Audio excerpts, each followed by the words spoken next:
توکل کرو جیسے نوح علیہ السلام نے دوران سیلاب کیا، جیسے ابراہیم علیہ السلام نے دہتی ہوئی آگ میں کیا، جیسے موسیٰ علیہ السلام نے سمندر پہ چلتے ہوئے کیا، جیسے یوسف علیہ السلام نے اندھیرے کنویں میں کیا، جیسے یونس علیہ السلام نے مچھلی کے پیٹ میں کیا، جیسے ایوب علیہ السلام نے بیماری میں کیا، جیسے ہاجرہ رضی اللہ تعالی عنہا نے تپتے ہوئے صحرا میں کیا، جیسے زکریا علیہ السلام نے اپنی بیوی کے بانجھ ہونے کے باوجود اولاد کی دعا کرتے ہوئے کیا۔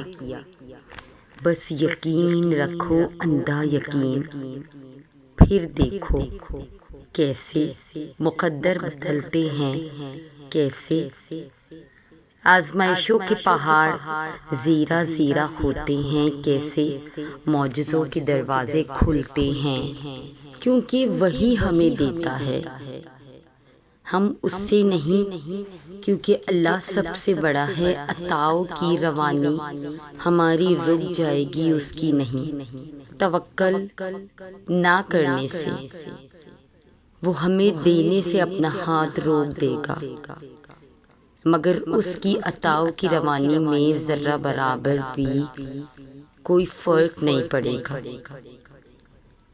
ہم میں تو اتنی بھی طاقت نہیں کہ اپنی طاقت سے سانس لے سکیں۔ ہماری زندگی تو ایک لمحے کے لیے بھی قائم نہیں رہ سکتی اگر اللہ ہمیں زندہ نہ رکھے، یا اگر وہ اسباب پیدا کرنا بند کر دے جن کی وجہ سے ہم زندہ رہتے ہیں۔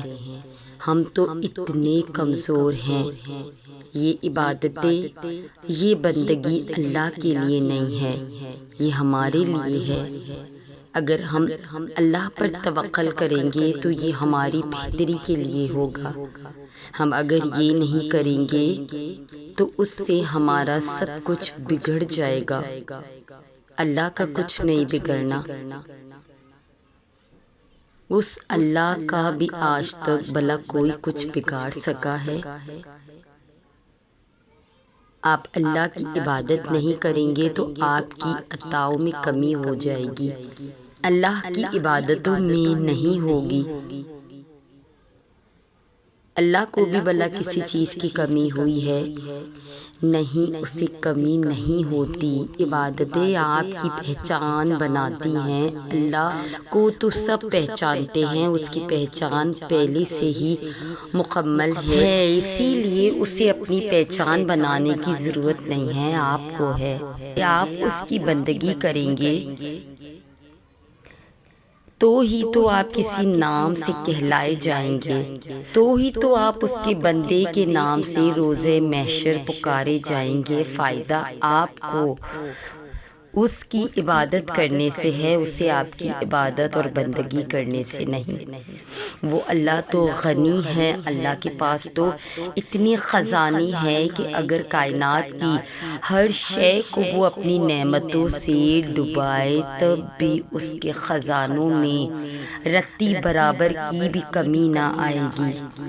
اللہ آسمانوں اور زمینوں کو تھامے ہوئے ہے، کہیں ایسا نہ ہو کہ وہ اکھڑ جائے، اور اگر وہ اکھڑ جائیں تو کون ہے اللہ کے سوا جو انہیں تھام سکے۔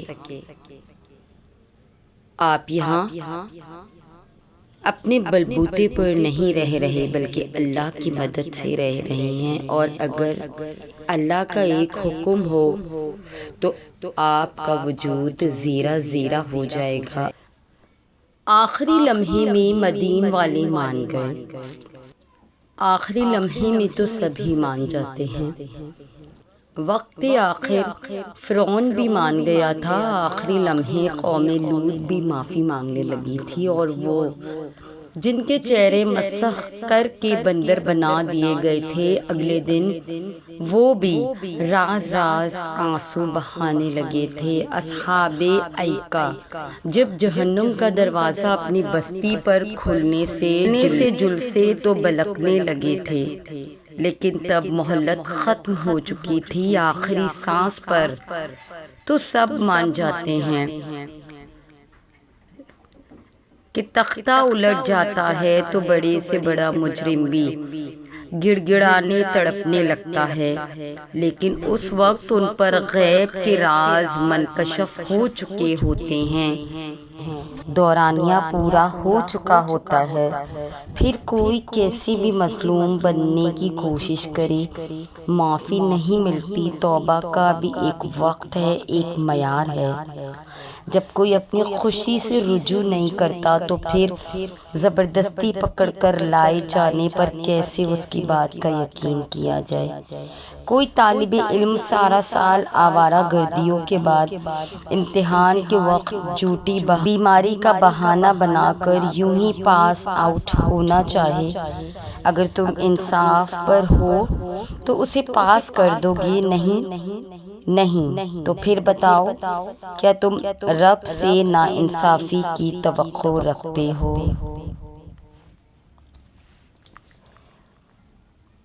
یہاں یہ بات کرنے کا مقصد یہ ہے کہ اپنے جینے کے انداز میں بیلنس کریٹ کریں، وہ راستہ چنیں جس سے آپ کو اللہ حاصل ہو جائے۔ ہم یہ نہیں کہتے کہ اللہ کو پانے کا سفر آسان ہے۔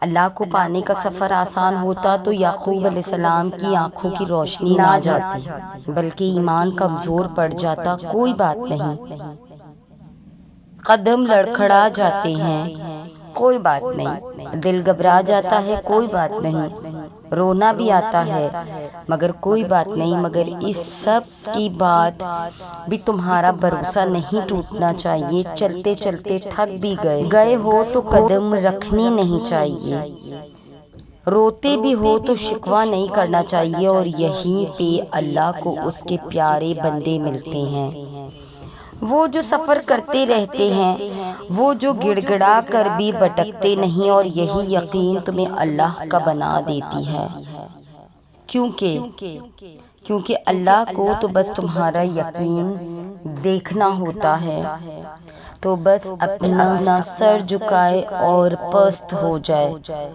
جب آپ دل کو حاضر رکھ کر نماز پڑھیں گے تو آپ کے دل کو شفا مل جائے گی۔ جب آپ یہ سمجھ کر نماز پڑھیں گے کہ یہ آپ نے اپنی مدد کے لیے پڑھی ہے، تو پھر نماز باری نہیں رہے گی، پھر نماز میں آپ کو مزہ آنے لگے گا اور آپ کی دعائیں چٹکیوں میں قبول ہونے لگے گی۔ نماز صرف عبادت نہیں ہے، اللہ سے تعلق ہے۔ نماز آپ کی ٹریننگ ہے۔ روز محشر آپ نے اسی طرح اللہ کے روبرو کھڑے ہونا ہے جیسے آپ نماز میں کھڑے ہوتے ہیں، اور پھر تب انہی کو بخشش ملنی ہے جو دنیا میں ہی اس کی ٹریننگ مکمل کر کے آئے ہیں۔ نماز آپ کو صرف دنیا کے لیے تیار نہیں کرتی، نماز آپ کو آخرت کے لیے بھی تیار کرتی ہے۔ سو اگر ہم نے نماز نہ پڑھی تو آخرت کے لیے ہم نے کیا تیار کیا؟ اگر دعاؤں کے لیے سجدہ نہ کیا تو کیا تڑپ رکھی ہم نے؟ تو کیا مانگا ہم نے اللہ سے؟ تو کیا ہم نے اپنی زندگی کو بہتر بنانے کے لیے جدوجہد کی؟ تو یہ تھی ہماری آج کی ویڈیو۔ اگر آپ ہماری اس کاوش کو پسند کرتے ہیں تو ہمارے چینل کو سبسکرائب کر کے ہمارے ساتھ جڑ جائیے۔ جزاک اللہ۔